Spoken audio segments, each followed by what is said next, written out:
Episode 11. Titled P.I.G Podcast. Big Podcast. Platinum Investment Group. Platinum Investment And Group. our public service announcement is... Stop it. Stop it right now. Stop it. Stop listening. Stop learning. Stop everything. Period. Sounds good. Right? Why are we telling everybody to stop right now? Why? Well, this is episode 11. Yep. If you've been listening since episode 1, we're almost a year into this thing. And if you don't have a house, you need to stop it. You're not allowed to listen anymore. Cut it off right now. I'm talking to you right now. You're just learning, and you're not executing, okay? And I think this is actually, all jokes aside, this is actually an epidemic in our world today, right? Where we want to get so much knowledge, we want to learn everything, we want to get it perfect, but then we don't do shit. We're not doing anything about it. Sit and spin your wheels in the mud forever. Seriously. Waiting for the perfect time or the right time or for the market to crash. I was just remembering because we're in November right now and it's snowing outside. I was reminding myself of that Canadian commercial where the wheels are spinning, the getaway car, and the cops are chasing them. Totally, but it's true, right? Like I know you are too. Like I love learning, I love personal development, I love educating myself. But put yourself into maybe segments where it's going to be I'm going to learn and I'm going to grow. And then I'm going to do. And I've met so many people as of lately that just learn and don't do. Yeah. Right? You can't accomplish anything if you don't do anything. You may know everything, but until you're out there doing it, it's useless information. Totally. And I think what can also happen is real estate investment can get complicated the more you learn, right? Because I've been to lots of seminars and I think you can always take a nugget from everything that you go to, right? But it can really confuse the fuck out of you as well too. If you're at 5 different seminars, totally. Right? And you're like, oh my God, that guy, he made $1 million. This is what he did. Oh, this guy, he's got 200 units. That's what he did. Yeah. Oh, this guy, that's what he did. And then you're like, before you know it, you've got 20 different strategies on how to invest in real estate and you haven't pulled the trigger on one. Yeah. Right? And you still get handcuffed like that. Sometimes I'm like, oh, maybe I should get a VRBO and I want to have a house in the islands to rent out on Airbnb. Totally. Or maybe I want to get a building or do this or that. But really, I've got a system that I know works and I need to just execute the plan. Totally. And I think when you listen to different people, take a nugget from each one if you want to, right? Everybody actually, in our industry, I think there's hundreds, if not thousands, of great mentors who have invested in real estate that have done great. You've done a great job. I've done okay too. You've done a great job. Right? That's not to say that our way is the absolute best and only way in the world, but stick to one way because you're going to learn so many different things and you're just going to get overwhelmed. And if you don't do something, you end up becoming like a dabbler.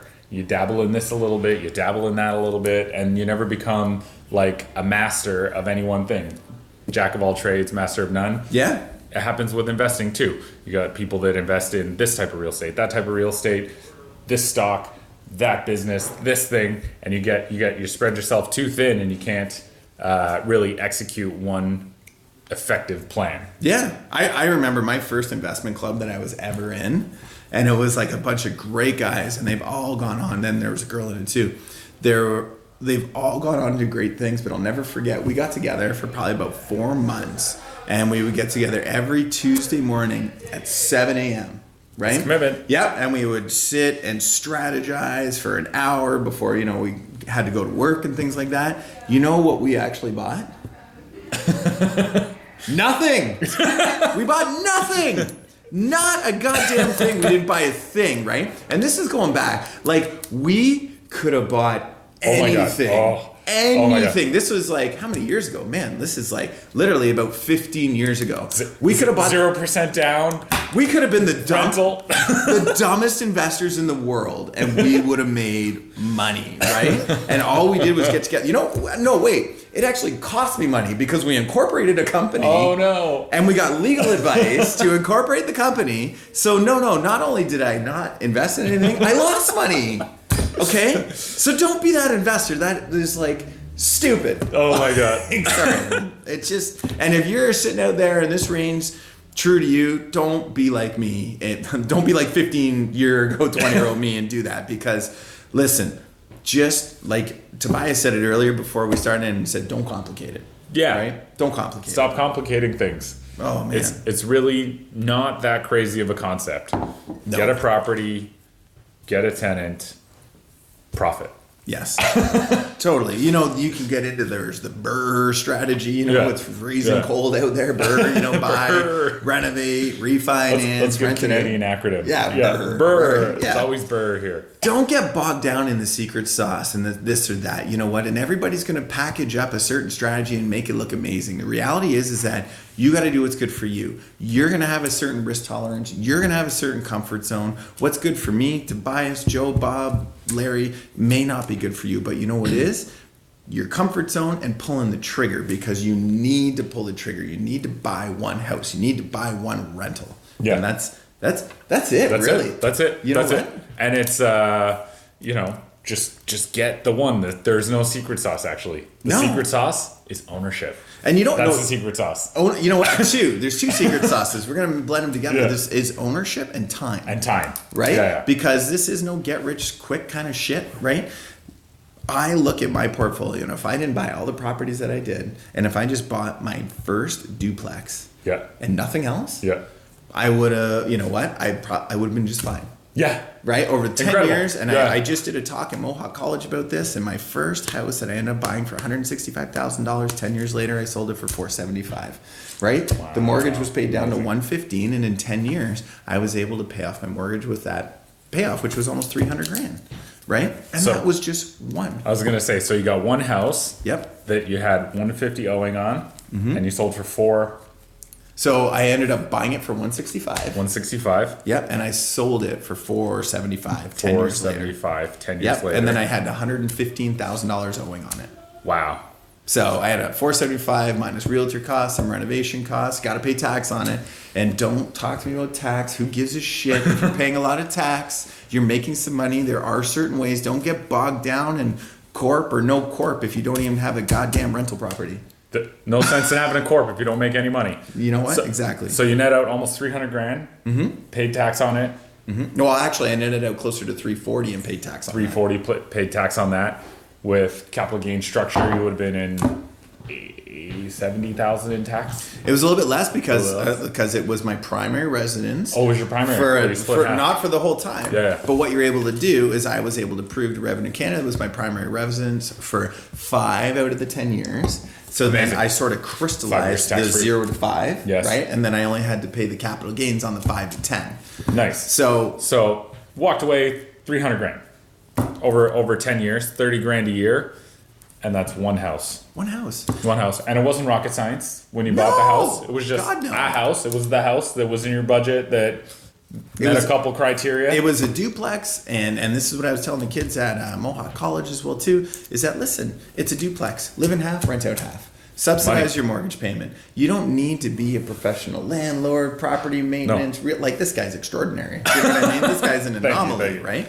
Too kind. But you don't have to be that guy. No. You can just buy one, and let it be something that builds in the background. Because if you can pay yourself, if you could pay your future self $300,000, $200,000, $400,000, it's a fucking game changer.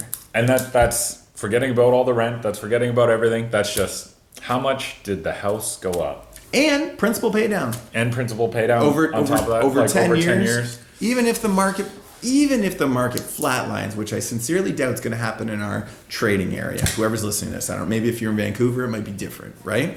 But you're going to pay down $8,000 to $9,000 a year in principal in 10 years. And if your house did not appreciate at all, and you just use cash flow in order to renovate, you still have $90K. Yeah. That's more than the average Canadian salary today. Or if you just sat on it for the full 25-year term and it never went up in value, the house, you still pocketed what you paid. Do you know how many... Without it going up. Do you know how many people live paycheck to paycheck right now in North America?